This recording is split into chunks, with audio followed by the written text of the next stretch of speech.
this is a thing on fanfiction.net called... Wait, did you start? Yes. Oh. Airsoul fanfic Yellow and Purple by Rainbow Face Cat.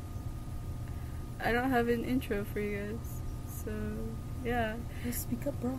It's also like 12:41 in the morning, and we're doing this in a dark basement. Shut up. So yeah, we're gonna do this now. Once again, this is on fanfiction.net. Link will be in the description. Airsoul fanfic, Yellow and Purple by Yellow Face Cat. Rainbow Face Cat. I said... You said Yellow Face Cat. Rainbow Face Cat, I'm sorry. Okay. A young man at the age of 18 sat in a dorm room on the computer in the small, messy living room. The room was fairly dark due to most of the sunlight being hidden by the dark curtains that hung from the windows. As a matter of fact, the majority of the light only came from the laptop, which the scrawny boy was busy typing away at. His hair was messy and unstyled, bangs stopping before his mismatched eyes of blue and green, and were normally hidden behind a pair of red and blue lensed glasses. The skinny boy let out a sigh and glanced at the bottom right of the screen. His new roommate would be arriving soon, and he didn't really want to deal with meeting this mysterious guy. As a matter of fact, he didn't really want to deal with anyone, being he wasn't a very big people person, although he did have a few people he didn't hate entirely, including a short, loud-mouthed, dark brown-haired boy with a big temper. Carcat Vantis was one of the few people that he didn't mind spending time with, him and a girl named Feferi. Feferi was a good friend of his, and her cheeky self kept him happy. Unfortunately, Feferi had moved from the area, along with Aradia, his ex-girlfriend. Peering up from the laptop, his eyes adjusted to the new darkness in the room. He supposed picking up the mess at least somewhat was something he should do before this guy arrived. With a sigh, he set the laptop on a simple rectangular wooden coffee table and stood up, grabbing wrappers off of it from various things he'd eaten, and stuffed them into an empty bag of off-brand Doritos. He scanned the room for any more wrappers, happy to find none, and walked into the kitchen, throwing them away. Luckily for him, when he looked into the sink, he only spotted the dishes from when Carcat was over, and they had eaten dinner, and when a few cups, being that Sollux was normally too busy with his computer to worry about making some sort of fancy meal for himself. So he normally just grabbed something in the cupboard like Pop-Tarts, chips, and instant ramen. Sollux walked into the living room once again, eyes scanning for any bit of trash. With a sigh of relief, he sat down and pulled his laptop back into his lap. He spent a good 20 minutes on his laptop before glancing at the clock. Where was this guy? He glanced up at the door and sighed, and after the cleaning he did, the guy wasn't going to show up? That's just great, huh? Sollux rolled his mismatched eyes and groaned. Ridiculous. It's not that Sollux was excited to meet this guy, and was disappointed. God, no. Actually, there was nothing he would care for more than to have this guy move into a different dorm. Sollux liked living by himself. Nobody to have yell at him, nobody to yell at. Nobody was there to make him pissed off by leaving the milk out or not doing their share of the work to keep the dorm clean. He didn't have to worry about that, but then again, there was a downside to living alone. When Carcat was busy with something, Sollux would normally be left completely out of options. Normally that wasn't a big problem, but even tall shut-ins need somebody. It was either that, or Sollux was a special kind of shut-in. It wasn't long before the Gemini's eyes felt a bit heavier than before. He could certainly stay awake if he wanted to, but sleeping was nice, and sounded like a great idea. He picked up his laptop and set it on the table, noticing how warm it had kept him, and he sighed at the cold that greeted his legs. He didn't particularly mind, though. He liked the cold, so he never bothered turning the heater past 45 degrees, unless when Carcat came over and he complained enough. Lying down on the couch, he snuggled against the back of it, growing comfortable. He had a bed, yeah, but at the moment, getting up and moving a whole lot sounded rather dislikable. He often slept on the couch when he spent the day on his computer and throughout the night, so finding a comfortable position on the couch came easily to him. After pulling his glasses off and setting them on top of his laptop, he nuzzled his head on the armrest, closing his eyes. Everything became sort of foggy as his breathing slowly steadied out Any moment now awaited peaceful sleep. And just like that, the door handle jiggled a little bit, and a few knocks followed after. The once peace-filled boy's eyes flared open in pure annoyance. So that dick face was showing up after all, and just as he was going to sleep too.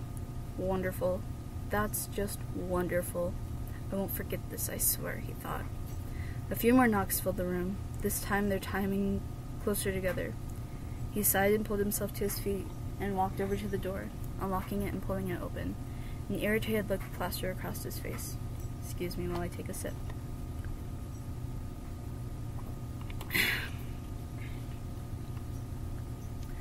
There he stood. Sollux had to look up to see his face. Not by much, but he still had a good 3 inches above the captor. His pretty blue eyes looked tired behind those trashy hipster glasses, and his cheekbones were just perfect. His dark brown hair had been styled back, and a majority of his pulled back bangs were dyed purple. If there was any more detail in this guy's face, Sollux couldn't see it, being the only light came from the outside lighting. Yeth, he snapped, hoping to make sure that this guy knew he was annoyed. He even went so far as to place a hand on his hip and tilt his head somewhat. Yeah, sorry about the time and all, but I'm Aridin Ampora, your new roommate. Aridin's voice certainly had a rubbery quality to it, and the stutter stood out quite a bit. But then again, he didn't really like to make fun of anybody with a speech impediment due to his own lisp, unless, of course, they deserved it. Yeah, whatever. Just hurry up and get your shit and come inside. I'd love to go back to sleep. He laughed, and he sighed, and the taller boy nodded, walking out to the street and opening the trunk to his silver Prius. Sollux raised an eyebrow to him when he motioned for him to come over. What? Carry these inside. He lifted 2 nicely sized suitcases from the trunk and set them on the ground, glancing over to Sollux before he returned his gaze to the trunk. Now, I'm going to try to sleep. Thank you. With that, he turned around. He didn't feel like watching this Aridin Empora's reaction to him.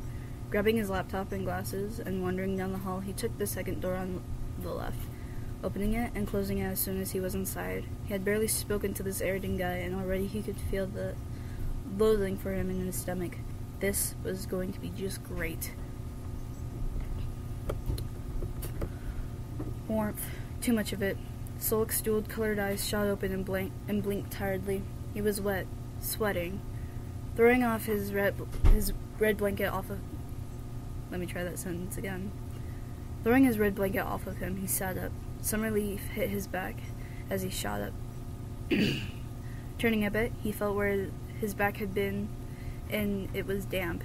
He was sweating horribly. This confused him. Keeping cool at night was always easy. Keeping cool in general was easy due to how cold his dorm was. But wait, his dorm wasn't cold. It was like a fiery inferno. Kicking the blankets off of his feet, he glanced at the clock. It was seriously 4:07 in the morning. This, plus the temperature in the dorm, ruined whatever good mood Sollux had in him, not to mention the displeasing arrival of his new roommate, Aridin. Aridin must have been cold and turned the heating on.